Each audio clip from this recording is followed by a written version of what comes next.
दोस्तों नमस्कार।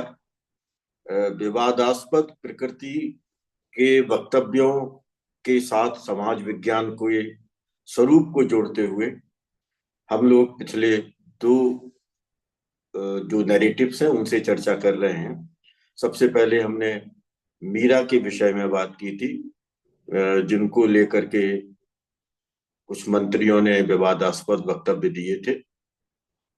फिर उसके बाद में भगत सिंह के बारे में बात की हमने, जिसमें कि इतिहास विभाग की एक प्रोफेसर ने कोई विवादास्पद वक्तव्य दिया था और इसके साथ ही लाहौर हाई कोर्ट ने भगत सिंह के विषय में कुछ ऐसे शब्द इस्तेमाल किए थे जो स्वाधीनता सेनानियों के लिए इस्तेमाल नहीं किए जा सकते, विशेष रूप से उन स्वाधीनता सेनानियों के लिए जिन्होंने अपने सर्वोच्च बलिदान के द्वारा भारत उपमहाद्वीप की स्वाधीनता को एक मूर्त रूप देने की कोशिश की थी। आज एक तीसरा वक्तव्य हम लोग शुरू कर रहे हैं जवाहरलाल नेहरू के संदर्भ में। सन 2014 के बाद नेहरू पर जिस तरह के विवाद उत्पन्न किए गए हैं, वे इस बात को दर्शाते हैं कि नेहरू का कोई कंपैरिजन नहीं है। नेहरू जिस तरह से स्वाधीनता संघर्ष के दौरान अपनी भूमिका का निर्वाह करते रहे और करीब करीब 3,259 दिन जिन्होंने जेल में बिताए और स्वाधीनता संघर्ष में जिनकी अपनी एक लीडरशिप वाला रोल था, और वो लीडरशिप वाला रोल भी इस तरह से कि महात्मा गांधी ने ये वक्तव्य दिया कि नेहरू ही उनके उत्तराधिकारी होंगे। स्वाधीनता संघर्ष के दौरान बहुत कम हमको ऐसे नेतृत्वकारी साथी मिलेंगे जिन्होंने वैश्विक ज्ञान व्यवस्था को केंद्र में रखते हुए भारतीय स्वाधीनता संघर्ष की जो नींव थी उस नींव को रखा। अनेक सारी असहमतियां और मतभेद के बावजूद वे स्वाधीनता संघर्ष के दौर में बड़े जिसको कहे मजबूती के साथ खड़े रहे और अपने लेखकीय रुझान के माध्यम से उन्होंने अपने आप को एक ऐसा व्यक्तित्व सिद्ध किया जो कई जगहों पर अपनी भूमिका का निर्वाह कर सकता है और अपने आप को स्थापित कर सकता है। डिस्कवरी ऑफ इंडिया, उनकी खुद की बायोग्राफी और इसके साथ साथ ग्लिम्पसेस ऑफ वर्ल्ड हिस्ट्री, पिता के पत्र पुत्री के नाम, और इसके अलावा ऐसे अनेक दस्तावेज हैं स्वाधीनता संघर्ष के दौरान और स्वाधीनता संघर्ष के बाद जो नेहरू को एक ऐसे मुकाम पर ला करके खड़ा कर देते हैं जो मुकाम भारत के अंदर आज तक कोई प्रधानमंत्री पा नहीं सका। और इसलिए मुझे लगता है कि नेहरू के प्रति धीरे धीरे एक ईर्ष्या का भाव 2014 और उसके उपरांत अस्तित्व में आया।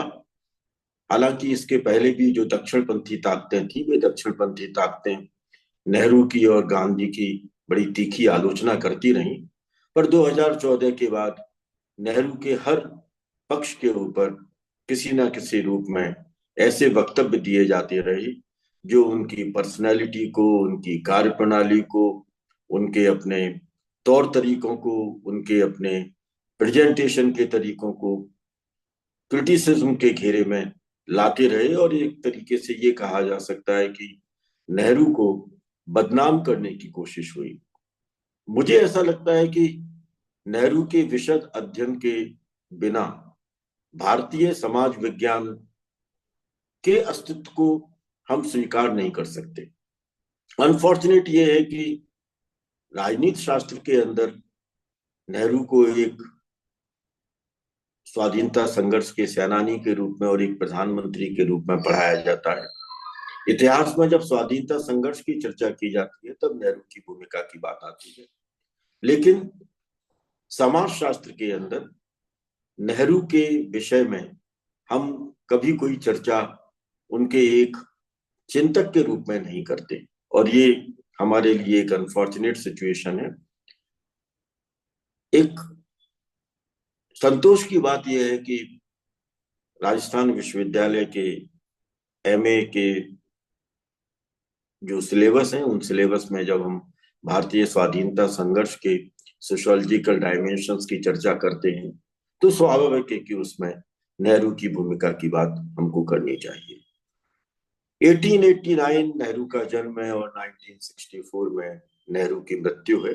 यानी 1947 में देश की आजादी के बाद में लगभग 17 साल नेहरू ने अपने आप को भारत के विकास की प्रक्रिया के अंदर लगाया। 1947 से 1964 का जो दौर है, वह 1964 तक का दौर नेहरू के लिए विकास का पर्याय बनता है, नेहरू के लिए परिवर्तन का पर्याय बनता है।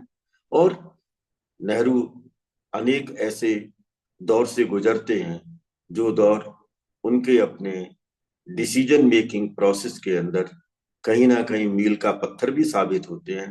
हालांकि इंडो चाइना जो वॉर थी, उस इंडो चाइना वॉर में नेहरू की अपनी जो एक उपस्थिति रही, उस उपस्थिति को लेकर के भारतवर्ष के अंदर अनेक विचारकों ने बाद में उनके अपने आलोचना भी की है। लेकिन उन आलोचनाओं के बीच में नेहरू अपने व्यक्तित्व को लगातार ऊंचा करते चले जाते हैं। और रॉबर्ट फर्स्ट की उस कविता को वो अपनी टेबल पर रख लेते हैं कि मुझे अभी कई मीलों आगे जाना है सोने से पहले। नेहरू का ये जो दौर है, इस दौर की चर्चा बहुत जरूरी है। मैं 1960 में नेहरू के वक्तव्य से अपनी शुरुआत करूं। नेहरू ने 1960 में एक वक्तव्य दिया और कहा कि संवाद ही हमारी परंपरा है, डायलॉग इज अवर ट्रेडिशन। मैं आशा करता हूं कि जाति प्रथा का अभिशाप जल्द ही हमारे समाज से मिट जाएगा, क्योंकि जाति प्रथा के आधार पर ना तो लोकतंत्र टिक पाएगा और ना समाजवाद विकसित हो पाएगा। नेहरू का ये जो चिंतन है, यह चिंतन काफी कुछ संकेत देता है हमारे सामने। क्योंकि जाति व्यवस्था जिस हायरार्की को, जिस उत्पीड़न को, जिस एट्रोसिटी को भारतीय समाज के अंदर स्वरूप प्रदान करती है, वह लोकतंत्र विरोधी है। और इसलिए लोकतंत्र की स्थापना के लिए जाति में व्याप्त संस्करण को, उसमें एट्रोसिटीज के डायमेंशन को, उसमें अनटचेबिलिटी के पक्ष को, उसमें एक्सक्लूजन की पॉसिबिलिटीज को, इन सबको खत्म करने की जरूरत है। और ना ही समाजवाद विकसित हो पाएगा। इसका मतलब यह है कि egalitarian order, distribution of the resources of rational nature, तार्किक किस्म के संसाधनों के वितरण, और जो विभिन्न जातियों से जुड़े हुए समूह हैं, विशेष रूप से अनुसूचित जाति के साथ जुड़े हुए जो समूह हैं, अनुसूचित जनजातियों को भी अगर हम उसमें शामिल कर दें, माइनॉरिटीज को भी हम उसमें शामिल कर दें, महिलाओं को भी हम उसमें शामिल कर दें, क्योंकि ये सब कहीं ना कहीं अनटचेबिलिटी की शिकार है। तो जब तक हम इनको निर्णय की प्रक्रिया में, डेवलपमेंटल प्रोसेसेस में शामिल नहीं करेंगे, तब तक समाजवाद के मूल्य की स्थापना भी भारतीय समाज के अंदर नहीं हो सकती। एक बड़ा इंटरेस्टिंग लॉजिक है इसमें कि नेहरू जिस तर्क को दे रहे हैं, वही तर्क हमें अंबेडकर के चिंतन में नजर आता है, जिसकी चर्चा हम अपने नेक्स्ट वक्तव्य में करेंगे। और यही हमको समझ में आता है जब हम भगत सिंह के दस्तावेजों को पढ़ते हैं, जो समाजवाद के मूल्य की स्थापना के लिए हर किस्म के उत्पीड़न का विरोध करते हैं।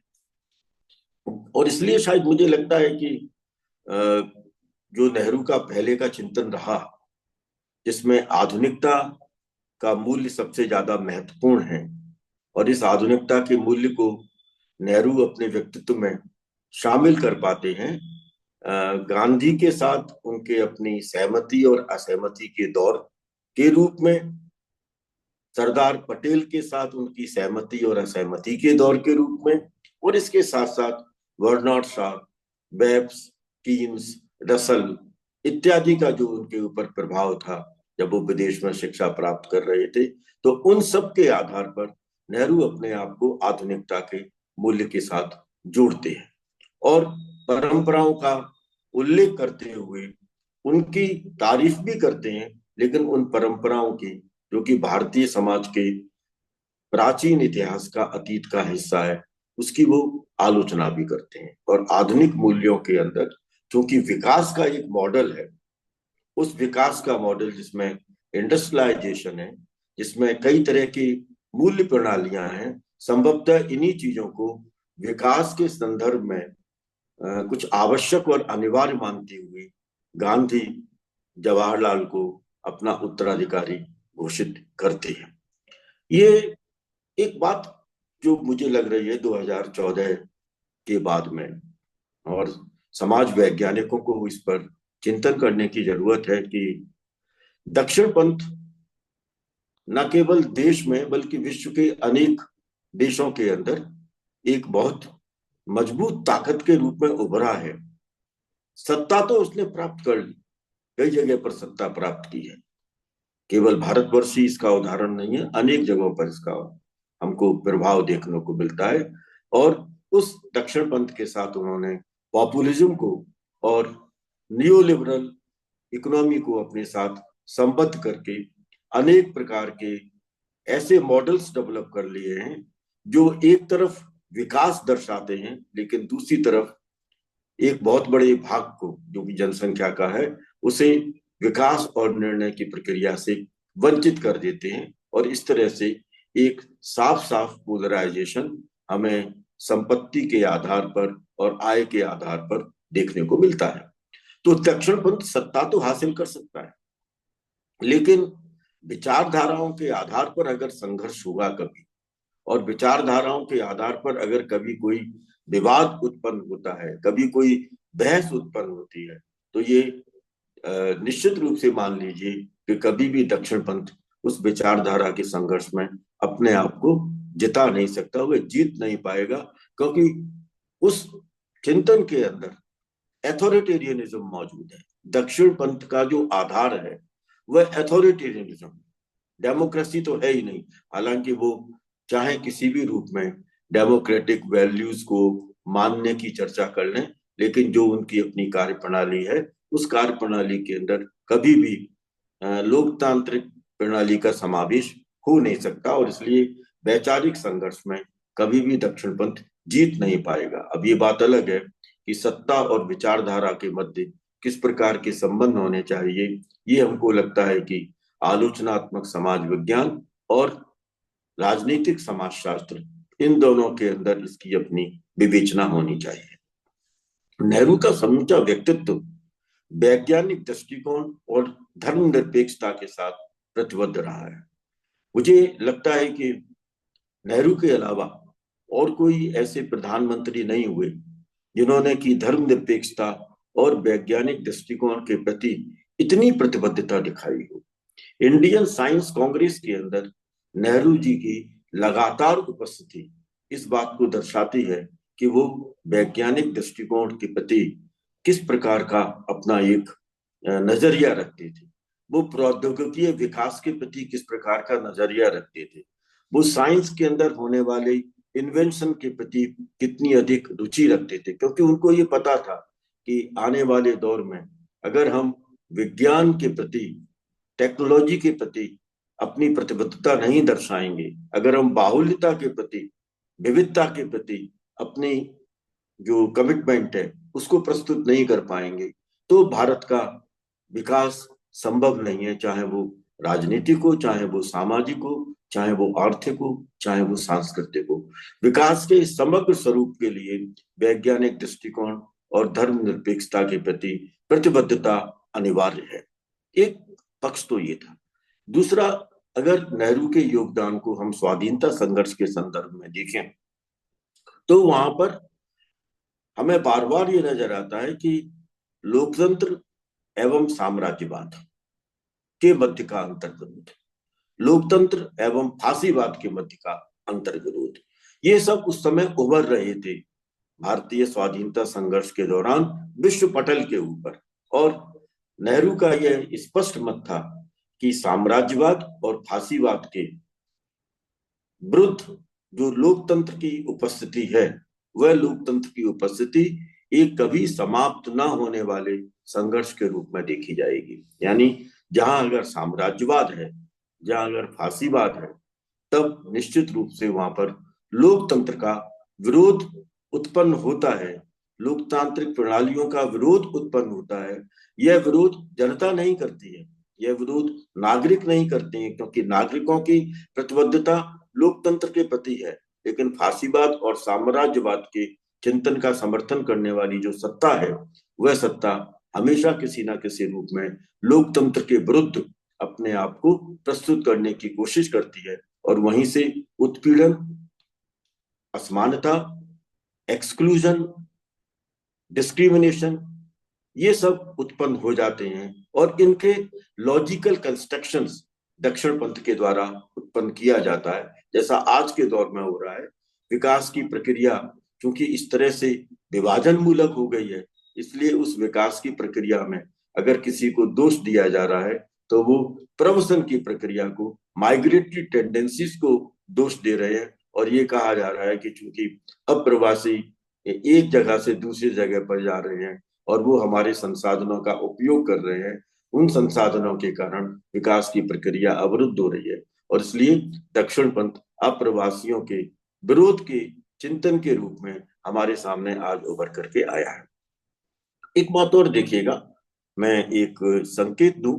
द्वितीय विश्व युद्ध जब शुरू हो रहा था, तब कांग्रेस वर्किंग कमेटी ने एक घोषणा पत्र तैयार किया था। उस कांग्रेस वर्किंग कमेटी के घोषणा पत्र को नेहरू ने उसे ड्राफ्ट की शेप दी थी।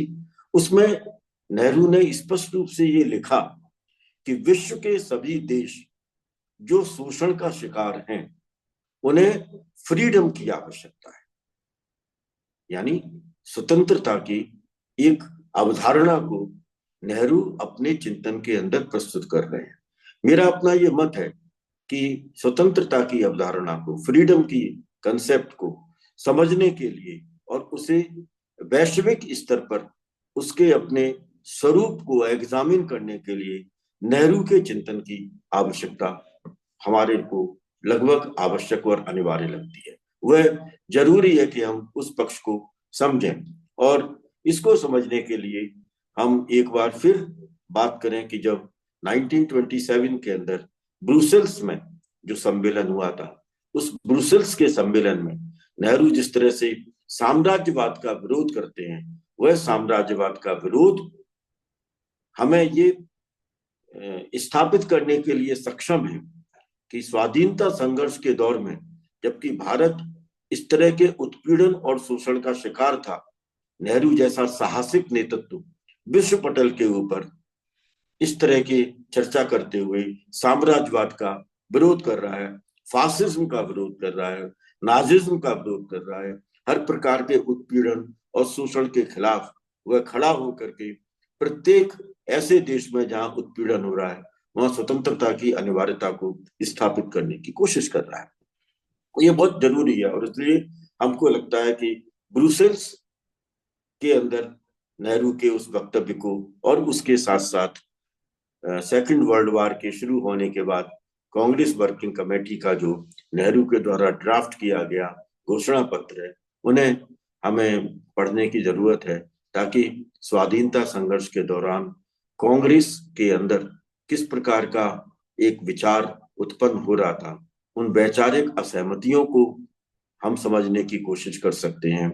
हम उस समय के जो वामपंथी आंदोलन है, उस वामपंथी आंदोलन के योगदान को समझने की कोशिश कर सकते हैं, और ये भी देख सकते हैं कि नेहरू कहाँ पर वामपंथ के नजदीक आते हैं और नेहरू कहाँ वामपंथ के डिफरेंसेस को अपने सामने प्रस्तुत करते हैं, कहाँ वो कार्ल मार्क्स के चिंतन के पक्षधर बनते हैं और कहाँ कार्ल मार्क्स की कुछ अवधारणाओं के प्रति वो अपनी असहमति व्यक्त करने का प्रयास करते हैं। 1944 में नेहरू ने डिस्कवरी ऑफ इंडिया जो एक बहुत महत्वपूर्ण पुस्तक है, उसको लिखने का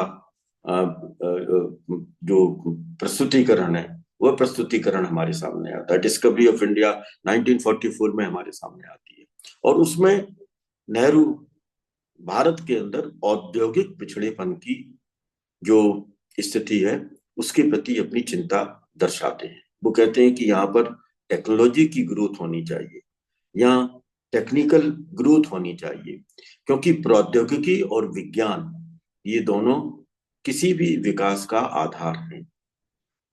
नेहरू एक बड़ा इंटरेस्टिंग लॉजिक देते हैं, जिस इंटरेस्टिंग लॉजिक की बात हमने मीरा के टाइम पर और भगत सिंह के टाइम पर भी की थी। नेहरू कहते हैं कि अगर भारत के अतीत को देखा जाए, एंशियंट इंडिया की हिस्ट्री को देखा जाए, मिडाइवल इंडिया की हिस्ट्री को देखा जाए, तो जो अन्वेषण है, जिस प्रकार की खोज है, जिस प्रकार से नए नए पक्षों को प्रस्तुत करने की कोशिश है, उस कोशिश के अंदर एक बहुत महत्वपूर्ण मूल्य होता है जिसको हम रैशनल स्पिरिट कहते हैं। लॉजिकल कंस्ट्रक्शन है जिसके अंदर इंपेरिसिज्म भी है, जिसके अंदर इमेजिनेशन भी है, जिसके अंदर ऑब्जर्वेशंस भी हैं, जिसके अंदर इंसाइट्स भी हैं, अंतर्दृष्टि भी है। इन सब से मिलकर के एक रैशनल स्पिरिट कॉन्स्टिट्यूट होती है, एक तार्किक दृष्टि, एक तार्किक धारणा उत्पन्न होती है, और वह तार्किक धारणा हमें अतीत में लगातार देखने को मिलती है। प्राचीन भारत के अंदर चर्चा की थी कि प्राचीन भारत में यह रैशनल स्पिरिट आई है। एक तरफ एक तरह का धार्मिक चिंतन था, दूसरी तरफ एक क्रूड मेटलिस्टिक फिलॉसफी थी, जो हमें लोकायत में, जैनिज्म में, बौद्धिज्म में, वेदांत के अंदर किसी ना किसी फॉर्म में देखने को मिलती है। इसका मतलब ये था कि जहां एक तरफ हम बात कर रहे थे किसी तरह की ऐसे सिस्टम की, जिस सिस्टम के अंदर रिजिडिटी थी, जिसके अंदर हायरार्की थी, जिसके अंदर कहीं ना कहीं विभाजन के अवयव थे, जिसके अंदर कहीं ऐसे चिंतन थे जिस चिंतन के अंदर अंधास्था के मूल्य थे, वहीं दूसरी तरफ अन्वेषण की रैशनल स्पिरिट भी वहां उत्पन्न हो रही थी। और ये जो डिबेट है, यही डिबेट एक डायलेक्टिकल प्रोसेस के रूप में हमारे सामने आती है। तो ये अतीत का हिस्सा रही है, लेकिन धीरे धीरे जैसे जैसे धर्म का प्रभाव बढ़ता चला जाता है, जातियों का प्रभाव बढ़ता चला जाता है, पुरुष सत्ता का प्रभाव बढ़ता चला जाता है, हिंदुस्तान के अंदर जो अतीत का गौरव था, उस अतीत का गौरव एक नए तरीके से स्थापित होता है, और वो जो अतीत का गौरव गौरव है वह तार्किकतावाद को रिप्लेस कर देता है। यानी गैर तार्किकतावाद अस्तित्व में आ जाती है, और वह गैर तार्किकतावाद के आधार पर भारतीय सामाजिक व्यवस्था, भारतीय संस्कृति, भारतीय अर्थतंत्र, उन सब की व्याख्या हो जाती है। और इसके कारण हमें जहां एक तरफ डिग्रेडेशन देखने को मिलता है, भारतीय सामाजिक व्यवस्था के अंदर एक ह्रास की प्रणाली देखने को मिलती है, वहीं दूसरी तरफ रिजिडिटी बढ़ती चली जाती है। और वह रिजिडिटी हमें स्वाधीनता संघर्ष के दौरान हिंदू महासभा के चिंतन में और मुस्लिम लीग के चिंतन में साफ साफ नजर आती है कि वो किस तरह की रिजिडिटी आ रही थी, और उस रिजिडिटी को एक टूल के रूप में उस समय की जो औपनिवेशिक सत्ता थी, वह औपनिवेशिक सत्ता इस्तेमाल करने में जरा भी हिचकिचाहट नहीं दिखा रही थी। नेहरू डिस्कवरी ऑफ इंडिया के अंदर इस बात की चर्चा करते हैं कि अगर ये रिजिडिटी रहती है, अगर इस प्रकार का डिग्रेडेशन होता है, तो भारत पिछड़ता चला जाएगा, जबकि विश्व के दूसरे देश भारत से बहुत आगे निकलते चले जाएंगे। तो जो विकास की असमानता वैश्विक स्तर पर हो रही थी, एक रैशनल लॉजिक के आधार पर, रैशनल स्पिरिट के आधार पर, और रैशनल स्पिरिट की एब्सेंस के आधार पर उसकी चर्चा Jawaharlal Nehru discovery of India के अंदर करते हैं। लगभग यही इस प्रकार के कुछ तर्क हमें ग्लिम्पसेज ऑफ वर्ल्ड हिस्ट्री के अंदर देखने को मिलते हैं। पिता के पत्र पुत्री के नाम जब लिखते हैं वो, तब इंदिरा गांधी को वो फांसीवाद और नाजीवाद की कुछ विशेषताओं का वर्णन करते हुए उनसे क्या दुष्परिणाम हो सकते हैं, उन दुष्परिणामों के बारे में भी संकेत देने का प्रयास करते हैं। अगर हम नेहरू के समूचे चिंतन को देखें तो नेहरू के समूचे चिंतन में राष्ट्रवाद की व्याख्या हमको स्पष्ट रूप से अभिव्यक्त होती हुई नजर आती है। वह जो राष्ट्रवाद है वह उदारवादी प्रकृति का है और वह धर्मनिरपेक्ष प्रकृति का है। तो उदारवादी और धर्मनिरपेक्ष राष्ट्रवाद, अगर इस अवधारणा को हमें समझने की कोशिश करनी है स्वाधीनता संघर्ष के दौरान इसके उभार को लेकर के, और इसके बाद नेहरू ने जिस तरह से विकास के मॉडल को स्वाधीन भारत में विकसित किया, वहां पर हमको ये उदारवादी और धर्मनिरपेक्ष राष्ट्रवाद साफ साफ नजर आता है। वो प्लूरैलिटी की बात करते हैं। ऐसे अनेक उदाहरण आपके सामने हैं जब भारतवर्ष के अंदर सांप्रदायिक दंगे हो रहे थे और उन सांप्रदायिक दंगों में कुछ लोगों ने कोई एक व्यक्ति को पकड़ रखा था, एक समुदाय के व्यक्ति ने दूसरे समुदाय के एक व्यक्ति को पकड़ रखा था। नेहरू वहां से गुजर रहे थे। नेहरू ने जब ये सब कुछ देखा तो वो किसी भी प्रोटोकॉल की परवाह किए बिना, किसी भी प्रकार की सुरक्षा की परवाह किए बिना वहां पर कूद गए। कुछ लोगों ने नेहरू को पहचान लिया, अरे जवाहरलाल आ गए, जवाहरलाल आ गए। और जवाहरलाल के आने के बाद में उन सब लोगों ने अपने हथियार फेंक दिए और नेहरू जिंदाबाद के नारे लगाते हुए चले गए। ये ऐसे कुछ उदाहरण हैं जिन उदाहरणों से हमको लगता है कि नेहरू का चिंतन क्या था। अगर नेहरू के चिंतन के साहित्यिक और सांस्कृतिक पक्षों को पढ़ना है तो हमें रामधारी सिंह दिनकर की किताब को पढ़ने की जरूरत है, जिसके अंदर नेहरू को एक लोकदेव के रूप में स्थापित करने का प्रयास किया गया है। लोकदेव का मतलब कोई देवता नहीं है। लोकदेव का मतलब एक ऐसा सामान्य व्यक्ति, जो सामान्य व्यक्ति आम जनता के साथ जुड़ा हुआ है, जो साहित्यकारों के साथ जुड़ा हुआ है, वो संस्कृति विदों के साथ जुड़ा हुआ है, वो सिनेमा कर्मियों के साथ जुड़ा हुआ है। वह हर प्रकार की जो कैटेगरीज हैं उन कैटेगरीज के साथ बिना किसी लाग लपेट के बातों को प्रस्तुत करता है और उन बातों के पीछे तर्क संगतता नजर आती है। स्वाधीनता संघर्ष के दौरान नेहरू का अपना जो योगदान है, उस योगदान के पक्ष में अगर हम जाएं तो बीएन पांडे की किताब है नेहरू के ऊपर, उसमें एक वक्तव्य है जो वक्तव्य बहुत महत्वपूर्ण है। नेहरू की दृष्टि में राष्ट्रीय आंदोलन पूंजीवाद विरोधी, सामंतवाद विरोधी, बुर्जुआ विरोधी एवं साम्राज्यवाद विरोधी है। ये उनका अपना एक स्टेटमेंट है जो कि स्वाधीनता संघर्ष के मूल्यांकन के साथ उभर करके आता है। और इसी में बीएन पांडे की नेहरू की किताब है। बीएन पांडे यह भी चर्चा करते हैं कि नेहरू के चिंतन में साफ साफ नजर आ रहा था कि स्वतंत्र भारत का जो स्वरूप होगा वो डेमोक्रेटिक सोशलिस्ट रिपब्लिक होगा।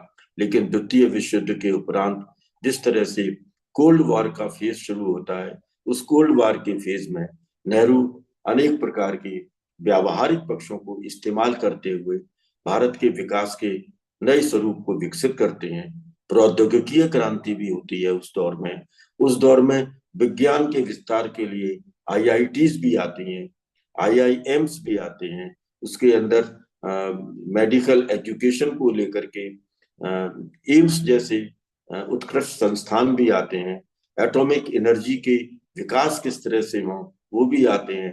डैम आते हैं, कई तरह के स्कूल कॉलेज यूनिवर्सिटी के सिस्टम्स उभरते हैं।